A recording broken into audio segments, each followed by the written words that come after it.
Hi hello friends, ನಮಸ್ಕಾರ. ನಾನಿವಾಗ ಎಲ್ಲಿಗೆ ಬಂದಿದ್ದೀನಿ ಅಂದರೆ ನಮ್ಮ ಉಪ್ಪುಂಟಳ್ಳಿ ಗ್ರಾಮದ ಸಮೀಪದಲ್ಲಿರುವಂತಹ ಬೆಟ್ಟ ಆ ಬೆಟ್ಟ ಯಾವುದು ಅಂದರೆ ಕೈವಾರ ಯೋಗಿನಾರಾಯಣ ತಾತನವರ ದೇವಸ್ಥಾನ. ಪ್ರತಿ ಗುರುಪೌರ್ಣಿಮೆಯಂದು ಇಲ್ಲಿ ವಿಶೇಷ ಪೂಜೆಗಳು, ಪ್ರಸಾದಗಳು ನೆರವೇರುತ್ತವೆ. ತಾತಯ್ಯನವರ ಮೂರ್ತಿ ಎಷ್ಟು ಹಳೆಯ ಮೂರ್ತಿ ಆಗಿದ್ದು ಮತ್ತು ಕಟ್ಟಡ ಕೂಡ ಹಳೆಯದಾಗಿದೆ. ಎಷ್ಟು ಚೆನ್ನಾಗಿದೆ ನೋಡಿ ಫ್ರೆಂಡ್ಸ್.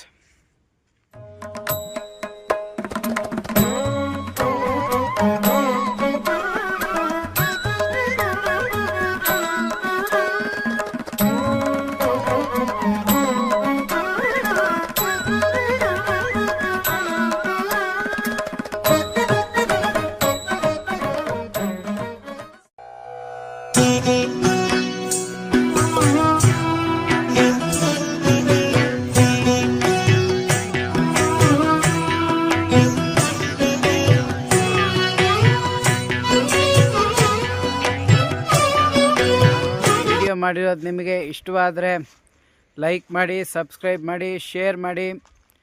ಎಲ್ರಿಗೂ ಸಹ ಶೇರ್ ಮಾಡಿ ಹೇಳಿ ಇಂಥ ಕಡೆ ಇಂಥ ಪ್ಲೇಸ್ ಇದೆ ಅಂತ. ಧನ್ಯವಾದಗಳು.